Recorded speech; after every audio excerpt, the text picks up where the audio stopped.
Salut Sichen. Salut, Ça va? ça va, très bien. Alors tu es là pour nous parler de ton premier album, Voilà, Ma plume exactement. éternelle. Voilà. Alors un album sur lequel on retrouve des sujets très poignants. Donc Mhm. est-ce que tu peux nous parler des thèmes que tu abordes dans tes chansons, dans cet album? Bah, l'album, c'est mon album La Plume Éternelle va sortir le 29 juin là. Et c'est vrai que j'ai abordé différents thèmes que j'avais déjà abordés auparavant, quand j'étais pas encore aussi connu qu'aujourd'hui. J'avais entamé un thème sur les enfants malades, comme un thème sur les déceptions amoureuses. J'ai un titre aussi qui s'appelle Il suffit d'y croire.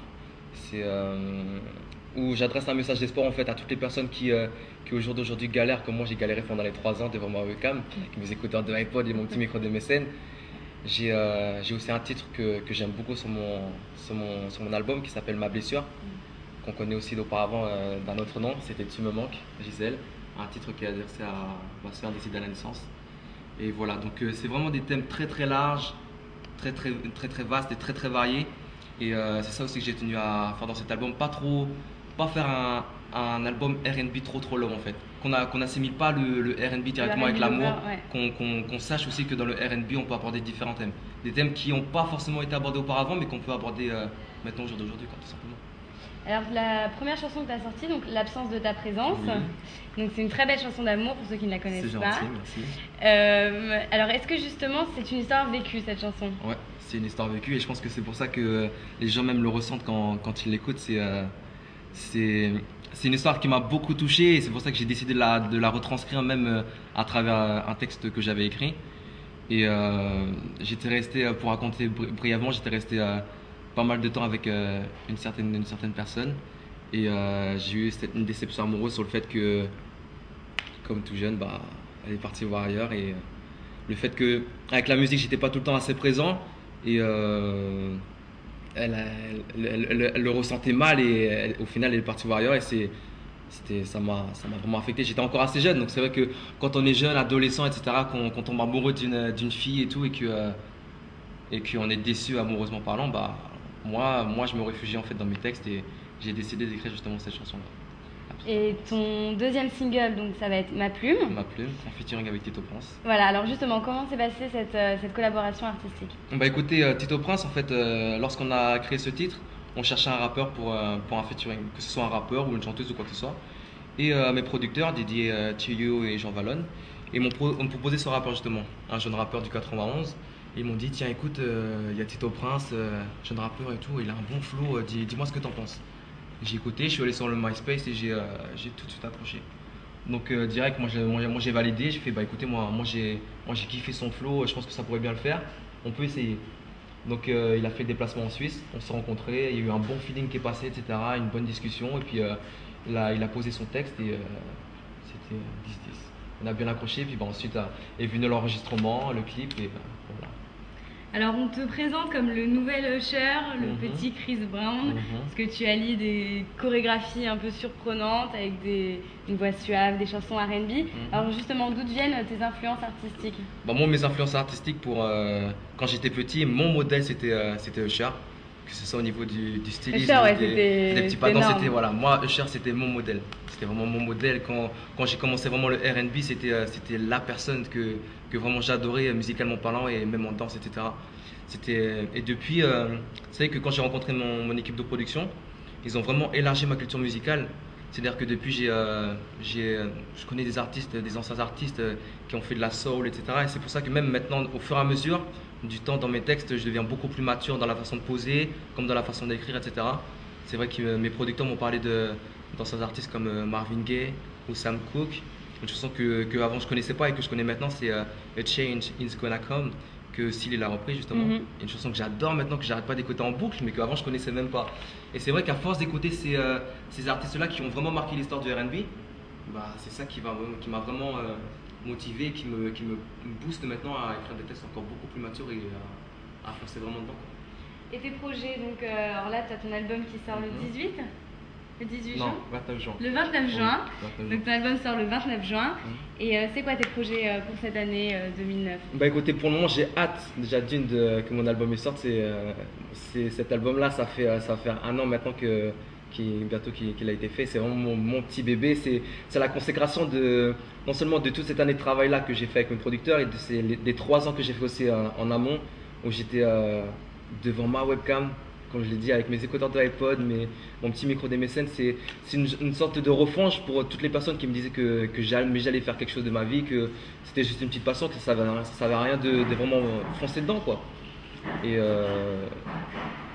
tu vas nous faire quand même une super tournée, genre avec des chorégraphies. Oui, oui, ça bien sûr que oui, ça c'est prévu encore. Ouais, voilà, c'est ça justement, d'apporter une valeur ajoutée vraiment au R&B français et que les gens ils voient un nouvel artiste qui arrive, un jeune artiste. J'ai que 19 ans, je vais bientôt sur mes 20.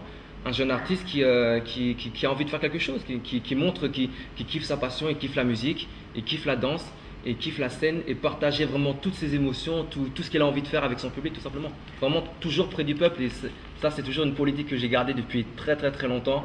Et c'est pour ça même qu'au jour d'aujourd'hui, les fans et les personnes qui m'ont soutenu auparavant me soutiennent encore aujourd'hui, de toujours rester le même et de toujours être auprès du peuple. C'est-à-dire que même au jour d'aujourd'hui, malgré les différentes dates et les déplacements que j'ai, je prends toujours le temps chaque soir d'aller sur mon Skyblog, sur mon Facebook, sur mon MySpace et de répondre à chaque commentaire de chaque fan, tout simplement.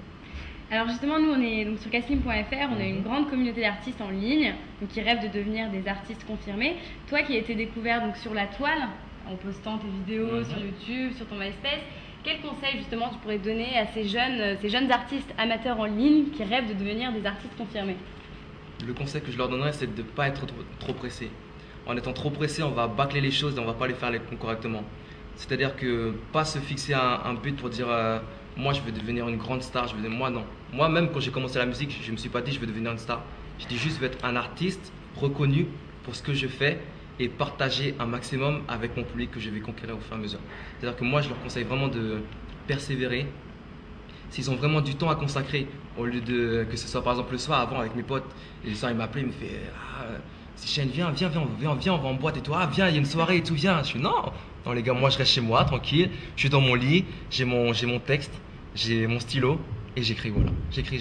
C'est ça, c'est des concessions, des petits sacrifices, mais c'est ça qui va créer au fur et à mesure la carrière d'un artiste. C'est-à-dire au lieu d'aller gambader, d'aller sortir en ville les samedis après-midi ou d'aller le soir en soirée avec des potes, ben voilà.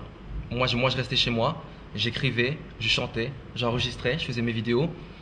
Et je pense que c'est ça, vraiment le fait que les gens ils voyaient que j'étais un jeune artiste qui a vraiment l'envie à travers les vidéos. De toute façon, les gens, je pense que s'ils ont vraiment envie, ils vont le montrer. Bien sûr. Voilà, donc juste qu'ils persévèrent, qu'ils ne soient pas trop pressés et l'horreur viendra tout simplement.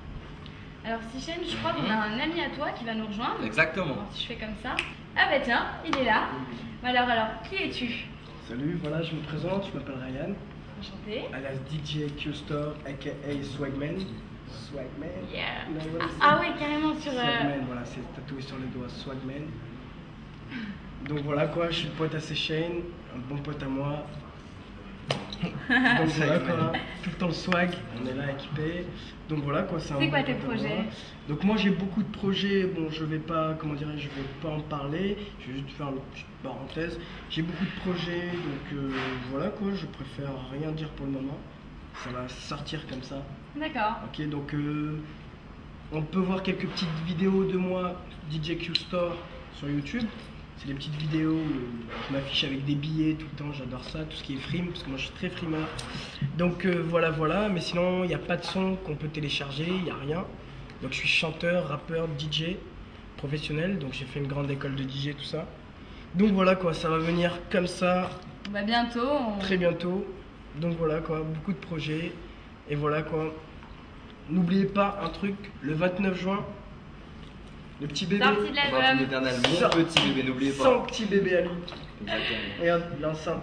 Il va bientôt sortir, 29 juin, n'oubliez pas surtout. 29 juin, sortie de l'album, 29 juin. Bon bah merci à tous les deux. Merci à toi. Belle à tous les deux. Ça m'a fait plaisir. Plein de succès. Merci bien. Pour le projet. Ciao.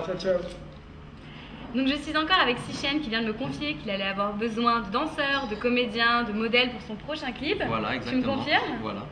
Alors je lance donc un appel à candidature pour le prochain clip de Sichène. Vous retrouverez le casting dans l'espace casting du site casting.fr. Des comédiens, des modèles, des danseurs, des mannequins, de tout. On attend vos candidatures.